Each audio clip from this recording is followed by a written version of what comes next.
Greetings and salutations. I am Jacob Zolt, and you are listening to Actionable Liberty, a video series focusing on the actionable strategies that persons wanting greater autonomy and freedom in their own lives may integrate and employ into their lives to make themselves more autonomous, more free.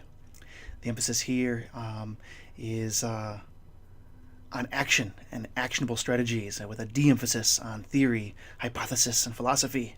So please join me to discuss what you are doing in your life to make yourself more free.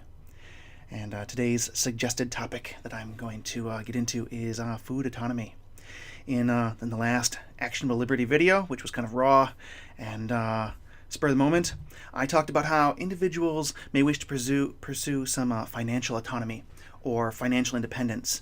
And let me pose the question to you is, how much more freedom and liberty would you enjoy if you could retire permanently from your current employment, say in 5 to 14 years? If the idea of having an early retirement appeals to you, you can watch the previous video, and hopefully I'll put together a more formal presentation on financial autonomy at a later time. In my discussion of financial autonomy, I identified the three largest expenses of most households: housing, transportation, and food. And if it were possible to decrease your living expenses by half, you would not only be able to save half of your income for an early retirement, but you would only need to save half as much for a retirement because your living expenses have been cut in half. So this is kind of the interesting strategy that I'm looking into, that you can potentially, we can have a faster means to retirement by cutting our income in half, by cutting our expenses in half rather than doubling our income, which, is kind of interesting. And of course, you can blend these, right? You can maybe increase your income over a period of years by a little bit and still reduce your expenses by half, thus, moving your savings ratio from 50% to something greater than that. So, follow me here. If right now you were to experience a doubling of your current income and you saved all of that increase, so that would mean that you're now saving 50% of your income, it would still might take you between 18 and 24 years before you would have enough to retire permanently at conservative interest rates or investment rates of between 3 and 6%. So, 3% would be rather low and 6% might be fairly modest. You could probably do even better than that and retire even faster. But picture this. Say you make $30,000 a year right now. We'll assume your savings rate right now is fairly low, and your expenses are pretty approximate to your income. Well, a lot of people are certainly occupying the space of living paycheck to paycheck with little padding in between. So you're making that $30,000, and then you have a doubling of your income. So now you're making $60,000 a year, and you save $30,000 a year. So you're living off 30, you're saving 30 because you're making 60. Well, you would still need to work another 18 to 24 years in order to be able to save enough to be able to draw only from the increases in interest, investment, dividends from your savings in order to retire indefinitely. That works out to a necessary savings of about $540,000 to $720,000 at, again, that interest investment rates of 3 to 6% returns, again, which is fairly modest, but trying to be conservative here. If you are a good investor, of course, you might be able to get 10% returns or 15% returns, which means the numbers change fairly drastically. It might only take you 15 years to retire in that case. So if you double your income, if you save half, and if you are 30 years old, you could retire at, say, 48. If you double your income and have a 50% rate of savings and invest wisely. But of course, when you double your income, the institutions of domination are going to want a bigger cut of your income. So the doubling of that income would generally have an unfortunate result of what's called feeding the beast, right? So what if there was a way you could retire perhaps faster without having to double your income? Because let's face it, doubling your income might be kind of difficult for a lot of people. And well, there is, and here's the other way. You can decrease your expenses. What if you make $30,000, but now you cut your expenses to $15,000 a year? So now you still have a savings rate of 50%, and you still retire at that 18 to 24 years. But instead of needing almost over $500,000 in savings, your savings now only needs to be in the 270,000 to 360,000 range, which is still a big chunk of change, but the numbers you can see have changed quite considerably. But we can even do better than that. We can do better than that by reducing our expenses past 50%. We can reduce our expenses to 66%. So now, if we make $30,000, but our savings is $20,000, and we live on $10,000 a year, or $833 a month, well, that's probably pretty tough to do. But if we did that, we can retire in 14 to 18 years. And if we decrease our living expenses to 75%, then we can retire in maybe less than 10 years, like 8 or 9. So maybe you can start to see why I'm kind of excited about this strategy, this approach. You decrease your living expenses. It gives you the added benefit of as if you had increased your income, but it also, by decreasing your expenses, you need to save a lot less. You're feeding the beast that much more. You'll have that much more freedom, and you can do this perhaps more easily than doubling or tripling your income. So let me pose this question to you: how much freer would you feel if you could retire permanently in 10 years? How would that contribute to your personal value of autonomy, freedom, and liberty? How would you spend your life if you didn't need to work? Now, I can completely relate to the obvious question that you're probably thinking, but I'm barely making it now. I would love to retire and travel the world or spend more time with friends and family, but how am I supposed to have a savings rate of 50%? And, as I kind of talked about in the last video, if we look at our largest expenses and we seek to reduce them, that's probably the best approach in terms of trying to reduce our living expenses. So right now, your largest living expenses are probably your housing, your transportation, and your food. And that was a kind of a recap of the last video and a more formal put together presentation, a little summary of the approach we're taking here. So that's the idea. The idea is to try to decrease those living expenses and get that savings rate up so that you can retire early and perhaps live a little freer. And so this video that I want, the main thrust of this video I want is to discuss the possibilities for reducing the food budget, but quickly on housing and transportation, since this probably whole idea sounds pretty impossible. Any change you can make to cut your living expenses in half is going to meet the goal of that 50% savings rate. So if you can only find a roommate to share your flat, you don't even have to move, and suddenly you can cut one of your major expenses in half. If you have a significant other, well, there is the possibility of having another couple share the same house apartment with you, and you've achieved 50% savings in housing that way. And plus, they've achieved 50% savings in housing. So maybe everybody. It's like a beautiful win-win. If you live close enough to your work that you can take the bus or ride a bike, it's possible that you could share an inexpensive used car with the roommate or the other couple. So right there, you have an easy way, an actionable strategy you can employ very soon to reduce your expenses by half and achieve that 50% savings rate. Roommates. There's plenty of other solutions and other strategies, other approaches, but and certainly there is having roommates can be prickly, or problematic, or it can be a challenge. It can be somewhat difficult to maintain peace and order, but there are strategies for that. There are strategies such as empathic communication or nonviolent communication, and these can be very useful at keeping the peace and making sure the arrangement is mutually beneficial for everyone. But that's for another video. I would love to talk about empathic communication and dedicate a whole video to it. So, reducing your food expenses, that's the topic of this video. And it comes down to food selection, food storage, and food production. And again, I want to keep these kind of short, so I'm not going to go into these in super depth, but I just want to throw out some strategies. When it comes to food selection, you are probably already trying to keep your food budget pretty modest. I prefer to look at food selection in two ways. One is calories per dollar, which I don't find too valuable of a metric, and the more valuable metric would be nutrition per dollar. But certainly it might be important to keep both in mind.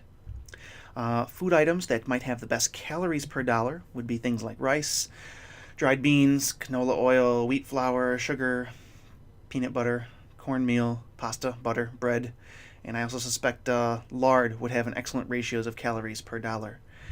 And while white sugar and pinto beans might have a similar price per pound, the white sugar definitely it beats out the beans in terms of calories per dollar. But the beans are going to have more nutrients per dollar, and so that's why I think that's a more valuable metric, at least from my way of looking at things. And while we are trying to reduce our expenses in order to retire in that 10 to 20 years, we may wish to be healthy and not have an increased amount of medical expenses in 20 years. So it kind of pays to keep in mind that nutrition per dollar. Junk food and fast food can often have a pretty good ratio of calories per dollar. A dollar for a 230 calorie burger or something like that. But these options tend to lack is that nutrition that you might want to have. So in general, the kinds of foods that will have the highest calories per dollar from best to worst would be things like grains, moderation foods like candy bars, meats, dairies, mixed dishes, fruits, and vegetables. So fruits and vegetables actually are at the back of the pack in terms of calories per dollar. But if we look at using some different metrics, this little categorization gets switched around. If we look at a measure of foods of cost per serving, suddenly we get a very different picture. Grains are still the best in terms of cost per serving.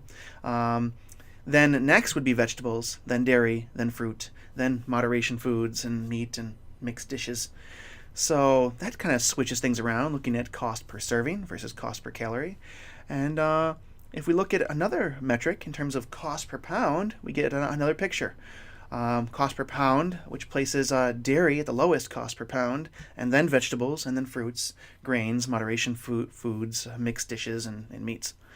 And dairy is probably number one just because milk is such a highly purchased item and it has a lot of water weight, right? In one study by the USDA, if you want to trust the USDA, might want to have a grain of salt here, a little skepticism, a little investigation of facts, but at least for what it's worth, the authors there wrote, "For all metrics except for the price of food, energy, the authors find that health foods cost less than less healthy foods, defined for this study as foods that are high in saturated fat, added sugar, and or sodium, or that contribute little to meeting dietary recommendations." Close quote. So here's the takeaway. You can eat really cheap, but perhaps the most calories per dollar might not necessarily be the kind of metric you want to use when making a food selection decision. For a long time, I tried to eat a diet according to the food pyramid that I was taught in school and college, and eventually I transitioned to a paleo diet a few years back, and then now a few months ago, I've since transitioned to a vegan diet. And while I personally still think that there might be some features of each of those diets that recommend them, I have to say that the vegan diet, for me at least, has been a very nutrient-dense diet at a significantly lower cost than my previous diets. But I invite you to do your own research as to the diet that might meet your own needs. It's what autonomy and choice are all about, making your own decisions based on your own values and your own dietary requirements. So, the actual strategies for food selection are to choose the foods that, you decide will give you the greatest nutrition per dollar. And, I suggest that fruits and vegetables and legumes and whole grains are excellent choices in terms of nutrition per dollar, but it's up to you. Do your own research, make your own choice. So, let's talk about food storage. Why store food? Well, one reason is because buying in bulk can save a significant amount of money. And I'm not talking about Costco or BJ's or Sam's Clubs here. Right now, I'm talking about Amazon, where you can get 25-pound bags of organic grains for less than $30, or dried beans for $2 a pound, or rice for about $1 a pound. And of course, you can get even better prices at various markets.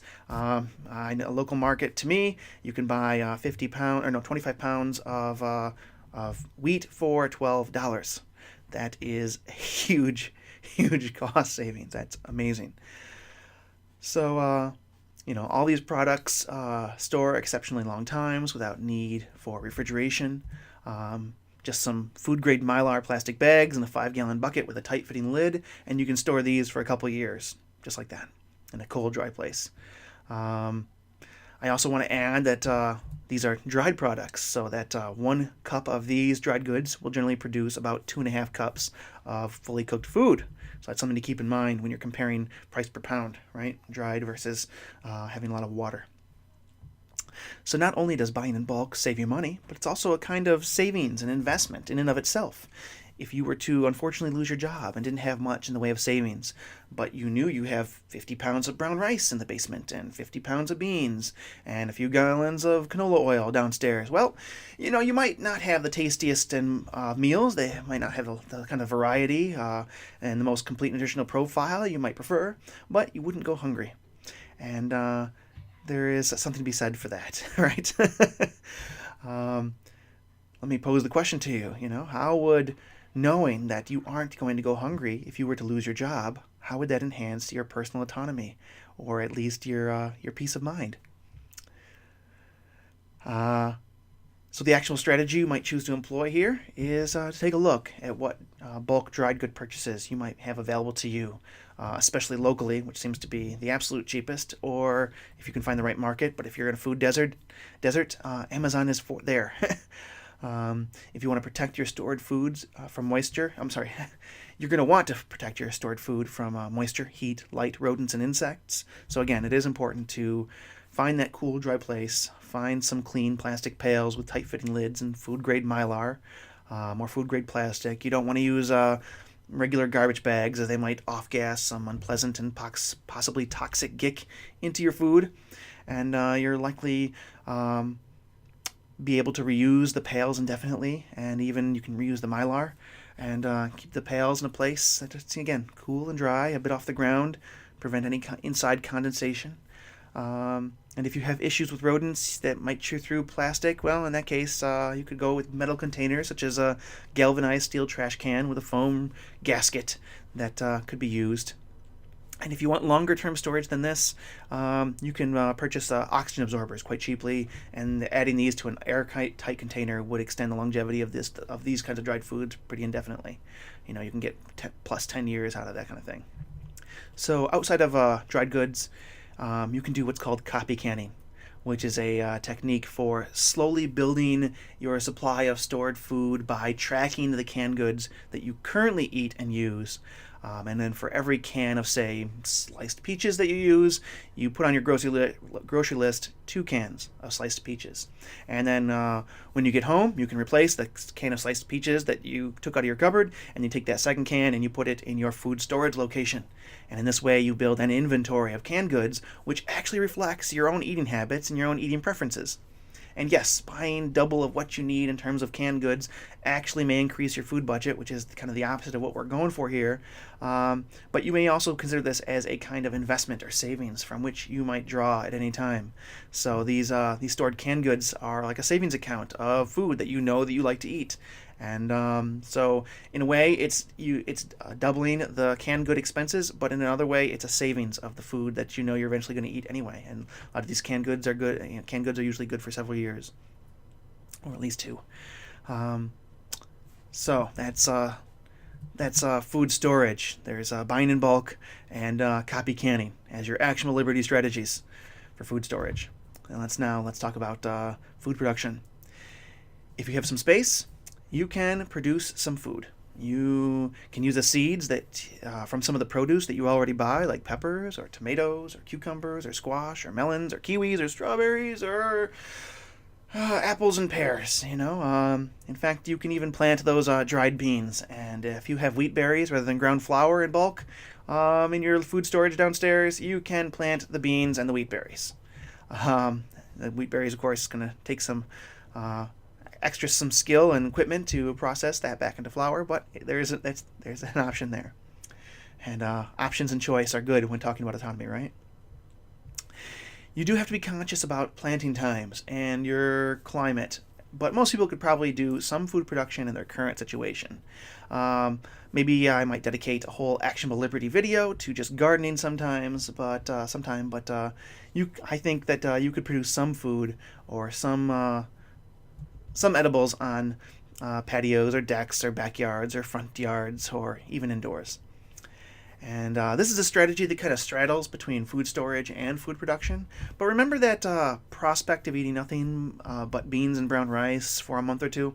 And certainly, brown rice and beans might have a complete amino acid profile and enough fiber and carbohydrates, but it might be considered to be somewhat lacking in a complete nutritional profile. Um, but what if, in addition to your beans and rice, you could produce 2 cups of a kind of salad for your beans and rice dish every day? Well, here is your beans, your salad production solution, or at least one possible actionable liberty strategy for your food production. This is a sprouting tray, and you put in seeds. You can buy these seeds in bulk. I think I purchased 1 pound for $10, something like that, of broccoli seeds. And this is actually a mix of my own choosing. It's broccoli, alfalfa, and radish, and mustard seeds, along with some adzuki and mung beans. But this is day 1. It's just dried seeds. Day 2, you get some sprouts. Day 3, they get a little bigger. And then by day 4, you've got your cup of salad. I don't want to get any more seeds on my computer here, so let me put this away.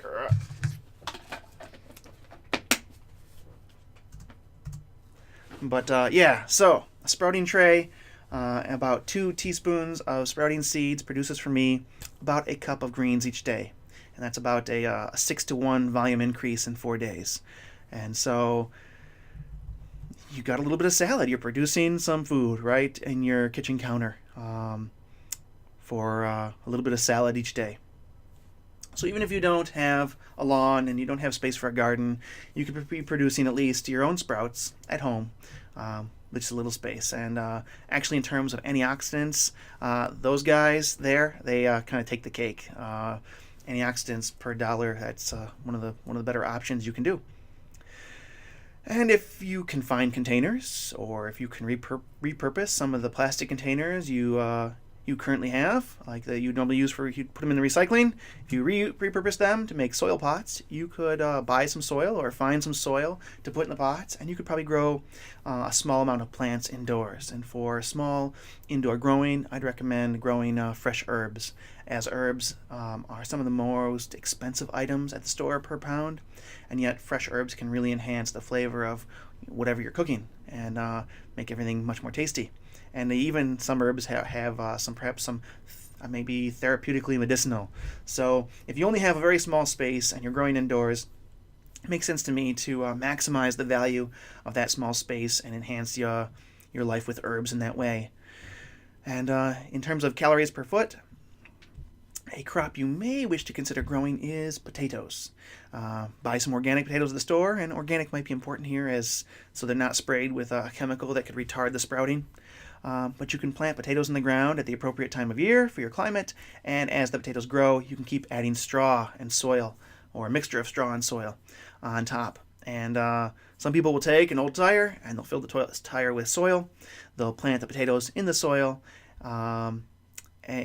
which is in the tire, and then as the potato sprouts come up, they add to the tire a little bit more straw, and then as the sprouts go up a little more, they keep adding straw so that the leaves are never covered quite completely, and the potatoes keep striving to get higher and higher, and then along the way, the potatoes are growing more potatoes out the side, and in this way, growing potatoes in a tire, it is possible to grow 100 pounds of potatoes in just 4 square feet. which is a pretty significant amount of production in a pretty small space. And some plants also have a vine habit, which you can exploit. You can use to exploit vertical spaces. Plants like beans and squash and peas and kiwi and hops. These vining plants can climb fences and poles and trees if there is sufficient light, and you can take advantage of vertical spaces where you are limited as to your ground space. So there are three actionable liberty strategies right there. Produce your own food. You can produce some sprouts in a sprouting tray. And of course, sprouts that are sprout in a sprouting tray will also sprout in the ground. So if you needed to, you could use those seeds to plant a garden of vegetables. You can plant herbs in pots indoors, and you can grow potatoes in straw outdoors. Personally, I have found gardening to be very enriching and enjoyable activity, and the quality of the food that you produce yourself is so much fresher than you can get at the store, and you have so much more control of what goes in your food, and most especially what doesn't go on your food.